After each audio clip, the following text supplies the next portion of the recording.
For now, though, let's start in North Africa, Tunisia to be specific. The Prime Minister designate, Youssef Chahed, says that the country will have to adopt an austerity program if current economic difficulties continue into 2017. The Prime Minister is looking at public sector job cuts, possibly thousands of those, and new taxes as well. He told legislators that his government would have to take some very tough economic decisions in order to boost growth and create jobs as well. Tunisia is struggling with lower tourism revenues after two major attacks on foreign tourists last year. The country's public sector wage bill is also one of the highest in the world. It consumes about 13.5% of GDP. Tunisia needs roughly $450 million every month just to pay public employees, but it's struggling to raise that cash.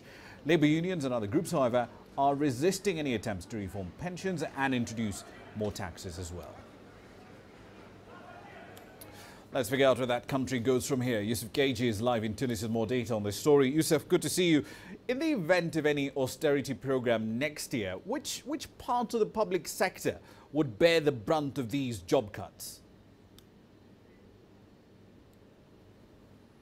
Well, that's not clear yet because the Prime Minister did not give any specifics. However, there is a sheer number of companies, state-owned companies, that are totally failing right now. They are employing hundreds, if not thousands of people, also in different ministries.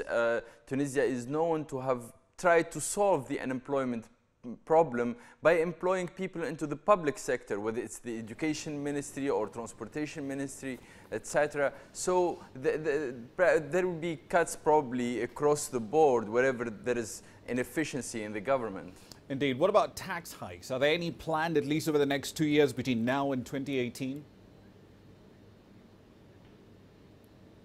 That's also a new thing that came out today.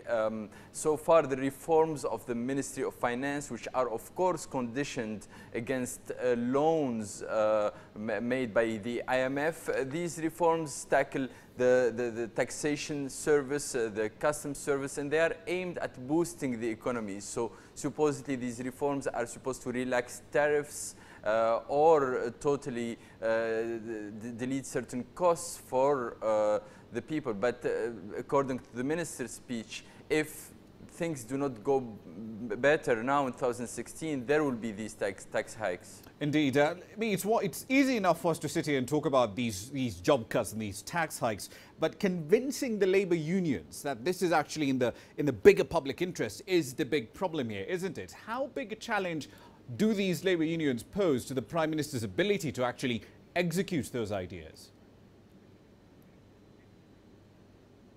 Well, it's important to know that the labor union is very important in Tunisia in terms of membership and its ability to mobilize people and to organize strikes. And it's been very efficient in the past 5 years in the sense that it totally blocked actually certain sectors from being dynamic. But what's new with this government is there are actually two people who are from the union. One is a Minister of Public Administration and Governance. The other is Minister of Social Affairs. And they will be part of this government. And this is part of the reason why the previous government is being dismissed, because they needed a unity government that includes most political parties as well as civil society organizations in order to be able to implement these tough measures and have the union on their side to be able to stand in front of people and say that that's the way we're going, even though it is painful.